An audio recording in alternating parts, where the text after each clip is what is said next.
ধারাবাহিকের শুরুতে দেখা যায় যে রাজদীপ বাবু তো মাস্টার মশাইকে জানিয়ে দেয় যে আপনি আমার নামে যাই বলুন না কেন, কিন্তু তার জন্য আমার কলেজের নিয়ম পাল্টাবে না। আমি এই কলেজটা খুলেছি বিজনেস করার জন্য, আর আমার বিজনেসের পথে যদি কেউ বাধা হয়ে দাঁড়ায় তাহলে আপনি খুব ভালো করেই জানেন যে কি হয়েছে। রাজদীপ বাবু তারপরে পঙ্কজ বাবুকে কিছু লিগাল পেপার্স দেয়, বলছে এতে কিছু কোর্ট অর্ডার্স আছে। আজকের পর থেকে নিপুণ মল্লিক আর শ্রাবণ ব্যানার্জির দিকে চোখ তুলে তাকাবে না, কোর্ট অর্ডার চলে এসেছে, ওরা ফ্রি। মাস্টারমশাই তখন রাজদেব বাবুকে বলছে আপনি মুক্ত তো, আপনি প্রফেসর বিবির সঙ্গে গট আপ করে আবার নতুন খেলা শুরু করেছেন। আপনারা শুধু কারি কারি টাকা করার জন্য ব্যাংকে সেই কারণে একেবারে পড়াশোনাটাকে একেবারে বিজনেস বানিয়ে ফেলেছেন। লজ্জা করছে না তাই না আপনার? তখন নিপুণ মাস্টারমশাইকে বলছে যে একদম বেশি কথা বলবেন না, ঠিক আছে? মাস্টারমশাই হাত ধরে বলছে, মাস্টারমশাই বলছে আমার হাতটা ছাড়। নিপুণ তো হাত ছাড়ছে না, থ্রেট করছে প্রাণহানির, আর বলছে বেশি কথা না বলে আমি টিকিট কেটে দিচ্ছি, কাল ভোরে আপনি আপনার গ্রামে চলে যান। বলা তো যেতে পারে না কি কোত্থেকে কি হয়ে যায়। এবার পঙ্কজ খাসনবিস তো ওখানে আছে, শুনেই রেগে যায়। তখনই তো নিপুণের কলারটা ধরেই একেবারে কষিয়ে একটা চড় মারে।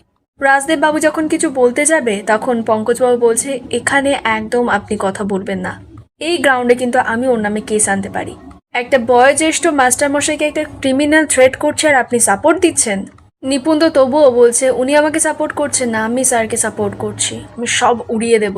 ওই কলেজ গুড়িয়ে যাবে, এখানে ভারতের বৃহত্তম ইনস্টিটিউট হবে, কেউ আটকাতে পারবে না।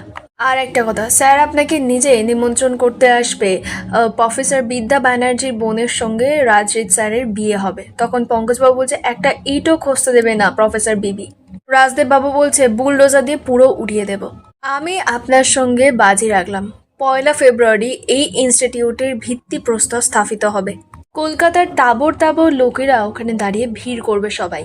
আর একটা কথা, আপনার ছেলে মেয়ে থাকলে ওখানে পড়তে পাঠাবেন না, না কোনো ডোনেশন লাগবে না, আপনার জন্য ছাড়, এই বলেই তো চলে যায়।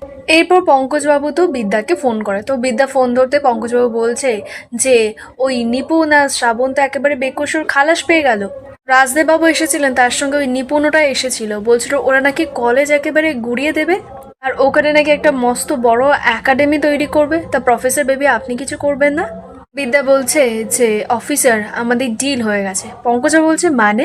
তখন বিদ্যা বলছে মানে আমার বোন ফাগুনের সঙ্গে ওই মিস্টার রাজশ্রী চ্যাটার্জির বিয়ে হবে, আর এদিকে ওরা আর তাহলে আমাদের একাডেমি তৈরি করবে না, হোস্টেলটা আর ভাঙবে না তার বদলে।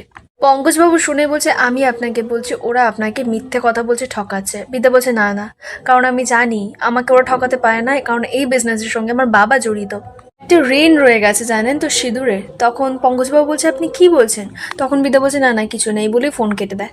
এরপর রাতেবেলা অঞ্জলি, মাস্টার মশাইয়ের নাতনি আরো দুজন মিলে সন্ধেবেলা বাড়ি ফিরছিল। তখনই শ্রাবণ ওর বন্ধুদের নিয়ে এসে ওদেরকে ঘেরাও করে। অঞ্জলি শ্রাবণকে দেখিয়ে বলছে আপনি? মাস্টার মশাই নাতনিও বলছে যে আপনি এখানে কি করছেন? তখন শ্রাবণ মাস্টার মশাই নাতনিকে বলছে আপনি বলো না, তুমি বলো। দেখো সেদিন তো আমার দিদি মানে প্রফেসর বিবি আমাকে তো তোমাকে ছুতে দেয়নি, আজকে তো এখানে প্রফেসর বিবিও নেই, কিন্তু এখানে বায়োলজি ক্লাস হবে। শ্রাবণ যখন মাস্টারমশাইয়ের নাতনির গায়ে হাত দিতে যাবে তখনই তো মাস্টারমশাইয়ের নাতনি শ্রাবণের হাতটা ধরে একটা কষিয়ে চড় মারে। শ্রাবণ চিৎকার করে ওটা বলে রায়া। শ্রাবণ তো রাগ সামলাতে না পেরে রায়ের গলাটা যখন টিপতে যাবে তখনই একজন মেয়ে শ্রাবণের হাতটা ধরে। তখনই তো সেই রাস্তা দিয়েই পঙ্কজ স্যার যাচ্ছিলেন, উনি ওখানে অমনি ঝামেলা দেখে গাড়ি থেকে নেয়, বলে কে রে?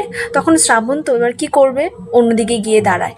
পঙ্কজবাবু গিয়েই রায়াদের জিজ্ঞেস করছে যে কি হয়েছে এখানে। তখন অঞ্জলি বলছে স্যার কিছু না, রায়া বায়োলজি ক্লাস নিচ্ছিল। তখন পঙ্কজবাবু শ্রাবণকে দেখে বলছে কিন্তু ওর তো বায়োলজি নেই, তা বায়োলজি কেন বোঝাচ্ছিলে?